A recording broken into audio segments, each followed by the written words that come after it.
दोस्तों, जैसा कि आप सभी जानते हैं कि रावण महापंडित एवं महाज्ञानी था। उसे प्रत्येक बात का ज्ञान था।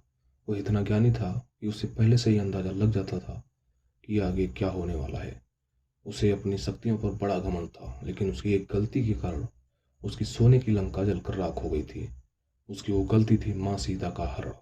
एक पराई स्त्री को बलपूर्वक अगवा करके उसे अपने घर में ले आना उसके विनाश का कारण बना। गोस्वामी तुलसीदास की रामचरितमानस के दोहे के अनुसार जब रावण सीता माता को वन से हरण कर उन्हें लंका ले गया और श्री राम जी को सीता जी के लंका में होने के बारे में पता चला, तो उन्होंने अपनी वानर सेना के साथ लंका पहुंचने का प्रयास किया और अंत में वो लंका पहुंचने में सफल हुए।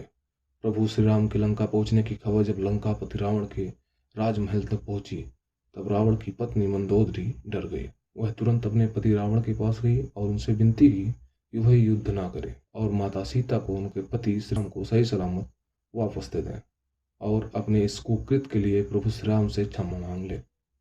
अपनी पत्नी की बात सुनने के बाद रावण ने मंदोदरी से स्त्रियों के विषय में ऐसी बातें बताई जिन्हें जानकर आपको सदमा लग सकता है।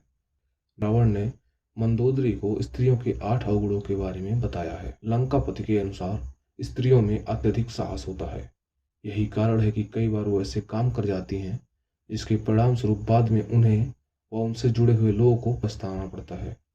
वो कहता है कि स्त्रियां इस बात का निर्णय नहीं ले पाती हैं कि साहस का कैसे और किस प्रकार से उचित प्रयोग किया जाना चाहिए, और जब साहस का बिना सोचे समझे अत्यधिक प्रयोग किया जाता है तब वो दुस्साहस बन जाता है। रावण अपनी पत्नी से कहता है कि स्त्रियों के अंदर दूसरा अवगुण जो है वो झूठ बोलने का है। वो बात बात पर झूठ बोलती हैं और यही आदत अक्सर उनकी परेशानियों का सबब बन जाती है। स्त्रियों को यह बात ध्यान में रखना चाहिए कि झूठ को छुपाया नहीं जा सकता। एक ना एक दिन सच सामने आ ही जाता है और जब सच सामने आता है तब परेशानियां आरंभ हो जाती हैं। रावण के अनुसार स्त्रियों में चंचलता का भाव पुरुषों की तुलना में कई गुना अधिक होता है। इस वजह से वह किसी एक बात पर अधिक समय तक टिक नहीं पाती हैं। यही वजह है कि हर क्षण स्त्रियों के विचारों में परिवर्तन देखने को मिलता है। चौथा अवगुण है माया रचना। रावण कहता है कि स्त्रियां अपने स्वार्थ को पूर्ण करवाने के लिए कई प्रकार की माया रचती हैं। उनका कार्य पूर्ण हो सके इसके लिए वो व्यक्तियों को कई प्रकार के प्रलोभन देती हैं, रूठती हैं, मनाती हैं।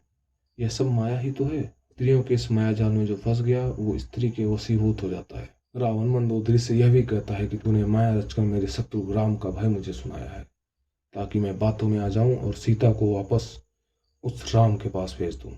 रावण कहता है कि स्त्रियां अनावश्यक रूप से बहुत डर जाती हैं और इस वजह से उनके कई काम बिगड़ जाते हैं। वह यह भी कहता है कि स्त्री बाहरी तौर पर साहस तो दिखाती है, किंतु अंदर से वो डरी होती है।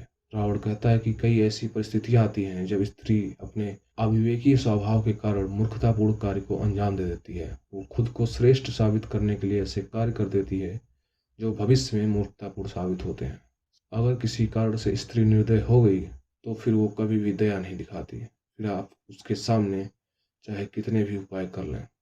रावण ने प्राण त्यागने से पहले यह भी बताया कि स्त्री के पेट में कोई भी बात नहीं छिपती है, भले ही आप स्त्री के सगे संबंधी ही क्यों न हो। वो आपका राज कभी ना कभी उजागर कर ही देती है। इसलिए कभी भी किसी भी स्त्री को अपनी गुप्त बातें नहीं बतानी चाहिए। अगर ऐसा किया जाए तो स्त्री हमारे विनाश का कारण बन सकती है।